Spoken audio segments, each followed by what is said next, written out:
Hey folks, Jim Dexter from Tactically Sound Training Center.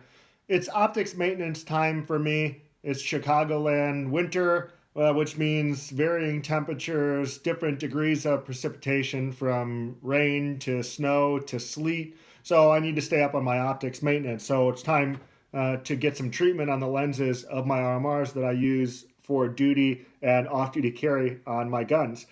I wanted to go ahead and make a video as I did it because suddenly, again, we're seeing comments in RDS articles that are being posted online about the considerations of fog in your optics on your pistols. And I think that it must just simply be a lack of accessible information issue because nothing I'm going to talk about today is new. I certainly didn't invent it. People have been doing it for years, and yet we continue to see people commenting about how fog is an issue. It's just simply not an issue if you train properly and if you treat your equipment. One of the things I have a little bit of an advantage in the fog preparation game because I normally wear glasses. I don't have them on right now because of the glare sitting here at the kitchen table, but I have to treat my glasses in the winter when I'm on duty so that they don't fog up when I'm getting in and out of my squad car. And so my optics on my pistols are really no different. A simple little bit of preparation and equipment maintenance, and it mitigates an issue that may or may not be as big of a deal as people make it out to be. So right here I have one of my 19X slides. This one just happens to be done up with the LEO cut from Trident Defense, which is local to me, with a Trigicon RMR on it. I'll go ahead and head it off right now. People always ask me where's the best price for RMRs. Big Tex Outdoors always seems to be around the best price that you can get out there. Plus their customer service is phenomenal. This is a fairly new RMR that I've only been using indoors, and I'm not even 100% sure that I've ever treated it with any sort of anti-fog on it. So I'm going to have the ability to show you guys what the glass will look like with a little bit of fog on it, completely untreated. It's about 67 degrees in the house right now, and so I should be able to make up a good little bit of fog on here. So I'll show you with this dark background. I got my dot set up pretty high, so it's a pretty high brightness, which is normally where I keep it at anyways for considerations of white light. But I'll go ahead and try to fog it up a little bit here just with my breath.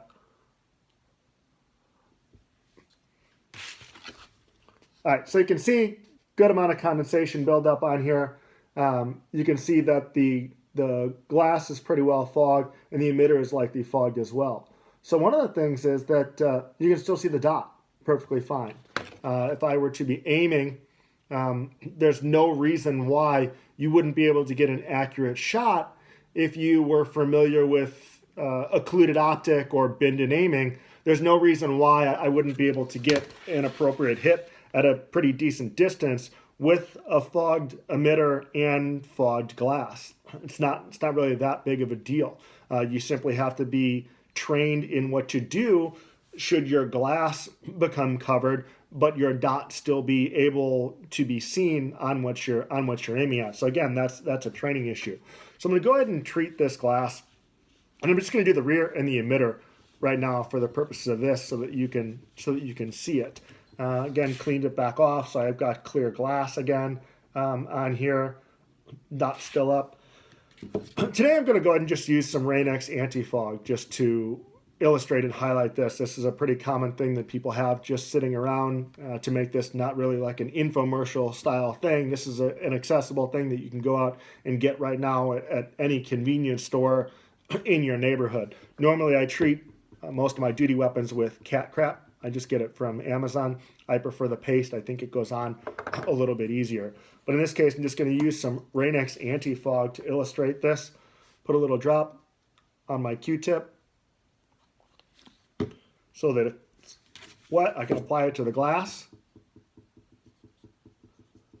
the rear glass here. And don't forget too, you want to treat your emitter where the dot is actually coming from. You can actually see the red light right there that's coming out from the back here and emitting onto the glass to give you that dot image. So you're going to want to treat that a little bit as it has a covering on that. It's also a maintenance thing that you want to look at to make sure that it's not cracked loose or that it hasn't popped out, because that's going to cause issues with the ability for it to show your dot, the size of it and the clarity. So just let that dry up a little bit here. Got a little bit too much on there. You want to just use a little drop. Go ahead and use a cloth and clear it out a little bit. Let it dry for a second. This is also a really great way to clean your glass. You'll see that my glass is nice and clear now. Might have some streaks, but it cleans all the dust and debris and everything that you get from carry out of the way.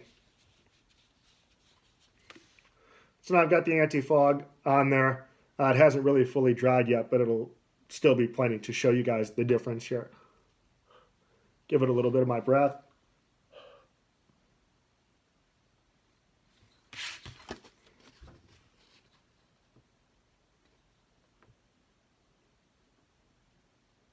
And you can see the difference there. My dot's nice and clear still. You can see all the way through the glass. I'll remove this. You can see me behind it. Also, you can see, I mean, obviously, that was a lot of direct heat right on there, especially just after applying a little bit of Rain-X on there. But you can see how quickly that condensation disappeared, a matter of a couple seconds. So getting out of your car and stepping out a couple steps, it's already cleared itself out. And that's, you know, conditions indoors with me blowing directly on it with a still wet application of anti-fog. So if you were to apply bend and aiming even on it, you would be perfectly fine, but you still wouldn't need to. As you can see, it's now completely cleared out already with no issues whatsoever. Whereas before, without the application of any sort of anti-fog, it was still pretty condensed on the lens, and so you couldn't necessarily see all the way through the optic.